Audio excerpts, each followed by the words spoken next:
নমস্কার বন্ধুরা, হেসেল রোজগারে আপনাদের স্বাগত। সাধারণত বাচ্চারা পেঁপের কোনো রান্না খেতে চায় না, কিন্তু এইভাবে করলে বোঝাই যাবে না যে আপনি পেঁপে খাচ্ছেন। এটা খুবই সুস্বাদু একটা রান্না। চলুন দেখে নেওয়া যাক। এখানে আমি 1.5 কিলো পেঁপে নিয়ে খোসা ছাড়িয়ে ধুয়ে নিয়েছি। তারপর পেঁপের টুকরোগুলো গ্রেটারের মোটা দিক দিয়ে গ্রেট করে নেব। পেঁপেটাকে আগে ধুয়ে নিতে হবে, গ্রেট করার পর ধোয়া যাবে না। আমার পেঁপে কোরানো হয়ে গেছে। এরপর লাগবে 3টে আলু। আলুগুলোকে ডুমো করে কেটে নিয়েছি। কিছুটা ছোলা, হাফ মালা নারকেল, 2 ইঞ্চি আদা আর তেজপাতা। আদাটা গ্রেট করে নিয়েছি।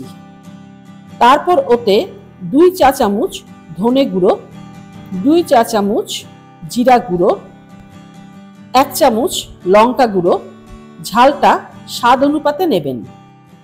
1.5 চামচ হলুদ গুঁড়ো নিয়ে ওতে সামান্য জল দিয়ে পেস্ট তৈরি করে নিতে হবে। এবার নারকেলটাকে মিক্সিতে গ্রেট করে নেব। এবার কড়াইতে 2 টেবিল স্পুন সর্ষের তেল নেব। তেল গরম হলে ওতে ডুমো করে কেটে রাখা আলুগুলো ভাজতে হবে। আলুটা কিছুটা ভাজা হলে ওর মধ্যে নুন দেব। আলুটা আমাদের ভাজা হয়ে গেছে। এবার আলুটাকে তুলে আলাদা রাখব। এবার কড়াইতে আরও 2 টেবিল স্পুন সর্ষের তেল দেব। তেলে জিরা আর তেজপাতা ফোড়ন দেব। ফোড়নের সুন্দর গন্ধ বেরোলে ওতে তৈরি করে রাখা ধনে আর জিরের পেস্টটা দিতে হবে। মশলাটাকে ভালো করে কষাতে হবে। তারপর এর মধ্যে ছোলা দেব। ছোলাটা আগের দিন রাতে ভিজিয়ে রেখেছিলাম। মশলার সাথে ছোলাটা ভালো করে কষাতে হবে। তারপর এর মধ্যে নারকেল কোড়াটা দিয়ে দেব। মশলাটা যাতে পুড়ে না ওঠে মাঝে মাঝে সামান্য জল দিয়ে কষিয়ে নেবেন।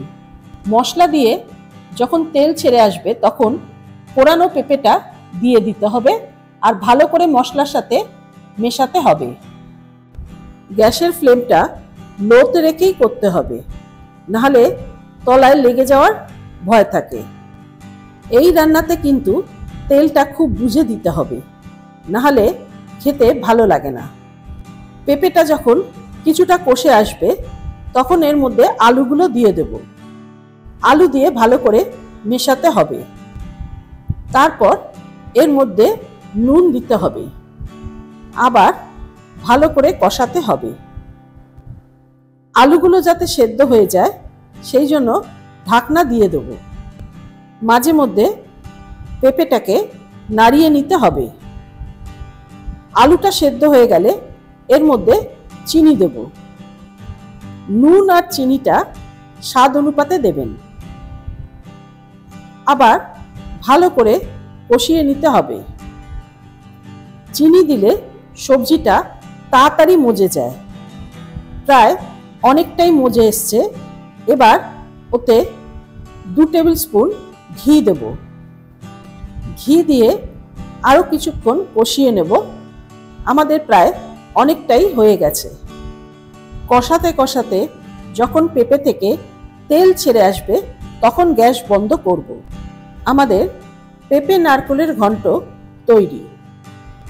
এটা ভাত বা রুটি দিয়ে খেতে খুবই ভালো লাগে। রান্নাটা যদি ভালো লাগে প্লিজ সাবস্ক্রাইব করবেন আর কমেন্টে জানাবেন।